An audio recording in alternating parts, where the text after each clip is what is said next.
Hello everyone, welcome back to my Facebook page. আজ চলে এসেছে একটা নতুন ব্লগ নিয়ে, যেটা ছিল 13 ফেব্রুয়ারি। সেদিন ছিল আমার একটা ব্রাইড, আর এই ব্রাইডটা হঠাৎই আমার পড়ে গিয়েছিল। কারণ এই দিন আমার কোনো ব্রাইড ছিল না। প্রথমত আমার ছিল পার্টি মেকআপের বুকিং 6-7 জনের, বাট হঠাৎ ইমার্জেন্সিতে একটা ব্রাইড ঢুকে গেছিলো।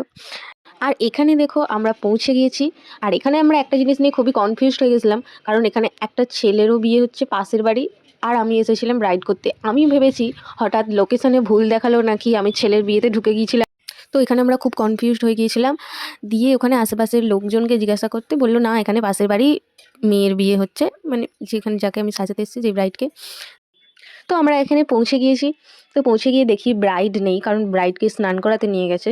তো আমরা সেখানে মোটামুটি 20 থেকে 25 মিনিট অপেক্ষা করছিলাম। তারপরে ব্রাইড আসতেই তাকে সঙ্গে সঙ্গে বসিয়ে দিই।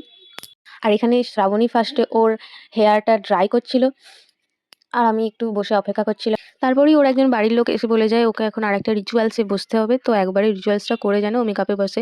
তো ওকে ডাকতে একটু দেরি হচ্ছিল বলে আমি শ্রাবণীকে বললাম, তুই হেয়ার ক্রিম্পিংটা স্টার্ট করে দে। আর আমি ওর স্কিন প্রিপারেশন স্টার্ট করে দিয়েছিলাম, কারণ এমনিই লেট হয়ে গিয়েছিল আর আমাদের তাড়াতাড়ি কমপ্লিট করতে হতো। তো আমরা স্টার্ট করে দিয়েছিলাম। এর মাঝেই বলে দিই, ব্রাইডাল বুকিং চলছে। তোমরা যদি কেউ আমাকে বুক করতে চাও তোমার স্পেশাল দিনটিতে, তাহলে অবশ্যই বুক করতে পারো স্ক্রিনে দেওয়া নাম্বারে। তো এরই মাঝে আমাদের মিষ্টি দিয়ে গেছে। হ্যাঁ, আর এখানে শ্রাবণী দেখো খুব করে খাচ্ছে। তখন ও রিচুয়ালসটা করতে গিয়েছিল, তো আমরা মিষ্টি খেয়ে নিচ্ছিলাম। তারপরে ও আবার এলো যখন, তখন ওর কপালে আবার সিঁদুর লাগিয়ে দিয়েছিল, সেগুলো আবার আমাকে মুছে কপালটা আবার নতুন করে প্রেপ করতে হলো। এইবারে বলি সেই রহস্যময় কাহিনী, কেন আমার ব্রাইড তার বিয়ের 1 সপ্তাহ আগে বুক করেছিল। তো ওর রিসেপশনের জন্য আমার বুকিং ছিল। তো রিসেপশনে ওকে সাজাতাম আমি, বাট হঠাৎ ওর বিয়ের দিনটাও আমাকে সাজাতে বললো, কিন্তু সেটা আর 1 সপ্তাহ আগে। এখানে কারণটা হচ্ছে, ও যে মেকআপ আর্টিস্টকে বুক করেছিল তার হঠাৎ শরীর খারাপ হয়ে যাওয়ার জন্য ওকে আমাকেই বুক করতে হয়েছিল। কারণ ওর বিয়ে আর 1 সপ্তাহ পরেই।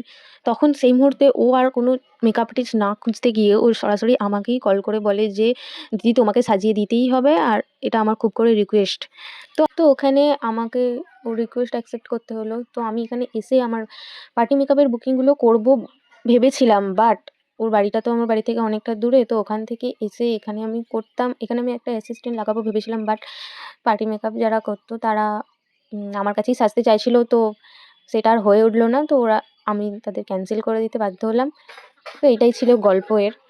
আর এখানে বলে রাখি, ব্রাইড আমাকে কীরকম কী সাজবে ও আগে থেকেই আমাকে বলে দিয়েছিল। আর আমার ওখানে ওর ক্লিপটা একদম নেওয়া হয়নি, ভুলে গিয়েছিলাম। তো ও একটু স্মোকি আই, একটু রেড লিপস আর হেয়ারটা একটু অ্যাডভান্স চেয়েছিল। তো আমি ওকে ওর পছন্দ মতো লুকটা দেওয়ারই চেষ্টা করেছিলাম। ব্রাইড এতটাই মিষ্টি আর ওর বিহেভিয়ার এত ভালো যে ও লেট করাতে আমরা তাকে কিছু বলতে পারিনি। তো ইতিমধ্যেই ওর হেয়ার স্টাইল আমি কমপ্লিট করে ফেলেছি। এখানে যিনি ওর কলকা করছেন উনি ওর মামা হন। আর ব্রাইডের ইচ্ছা ছিল ওর মামার কাছেই কলকা করুন, কারণ ওর মামা একজন আর্টিস্ট, একজন পেন্টার। তো কলকাটা ওনার মামাই করে দিয়েছিলেন, আর সুন্দর করে দিয়েছিলেন কলকাটা। ওর ফেসে খুব মানাচ্ছিল। তারপরে ওর বানে আমি ফ্লাওয়ার সেট করে দিচ্ছিলাম। দেন এখানে ওর হেয়ার স্টাইল পুরো কমপ্লিট হয়ে গেছে, তোমরা দেখতে পাচ্ছ। আর এখানে আমি ওর রেড লিপস্টিক পরিয়ে দিচ্ছিলাম ওর পছন্দ মতো। তো এটাই হলো ওর ফাইনাল লুক। ফুল লুকটা তোমরা দেখে জানাও কীরকম লাগছে ওকে।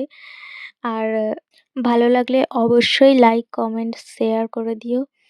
আর অবশ্যই জানিও লুকটা কীরকম হয়েছে আর কীরকম লাগছে ওকে।